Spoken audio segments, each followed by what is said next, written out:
with a civil rights investigation.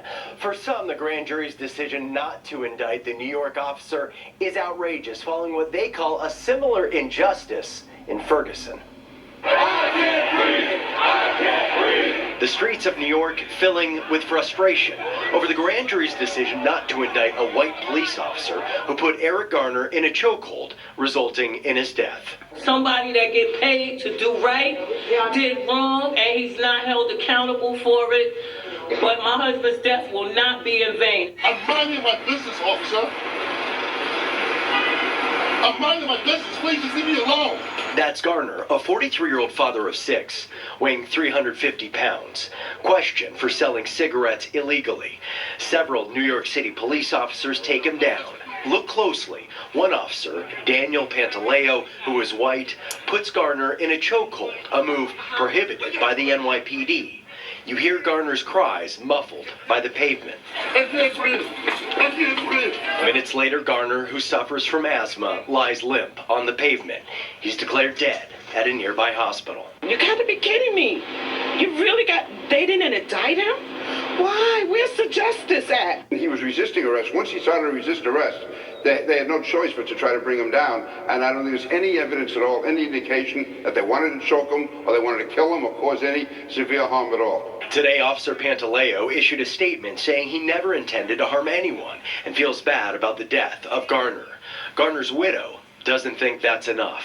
The time for remorse would have been when my husband was yelling to breathe. The Justice Department is investigating the circumstances surrounding Garner's death and whether his civil rights were violated. Our prosecutors will conduct an independent, thorough, fair, and expeditious investigation. President Obama vowed to take action. This is an issue that we've been dealing with for too long, and it's time for us to make more progress than we've made. As police and protesters clash in New York, Garner's stepfather calls for calm. No violence. That's all I ask. All right? Thank you. No violence, please.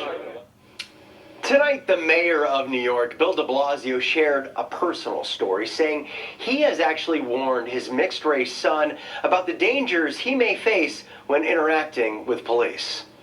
Good young man, law-abiding young man who never would think to do anything wrong, and yet, because of a history that still hangs over us, the dangers he may face, we've had to literally train him, as families have all over this city for decades, in how to take special care in any encounter he has with the police officers who are there to protect him.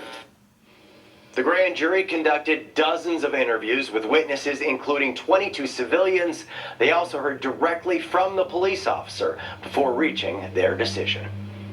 Another cop walks! Another cop walks! At the mine at the corner!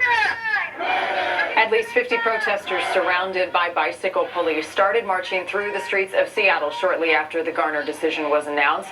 James Lynch has been following those protests all night for us. James, is this still a peaceful protest? Well, Morning, right now the protest is all but over. It ended about 9:30 here where it began in Westlake Park. You can see there is a small group of protesters still here. They're holding signs, holding up clenched fists, but they're very quiet and very respectable here. The earlier group moved all around downtown area and Belltown too, chanting those familiar chants, no justice, no peace, and hands up, don't shoot. Now, the crowd was much smaller today, only about 50 or so protesters, but they still managed to disrupt traffic downtown, blocking several intersections along the march. They were clearly outnumbered by police, twice or three times as many police on bikes, on foot, and in cars and vans. Fortunately, there was no violence and no confrontations. Police let them pretty much roam, but gently guided the protesters the way they wanted them to go, and then once back in Westlake Park, police gently forced them back on the sidewalk, and a short time later, about 9:30, as I said, the crowd dispersed. But for many here, the decision this morning in New York, quoting one protester, was like pouring salt into the wound.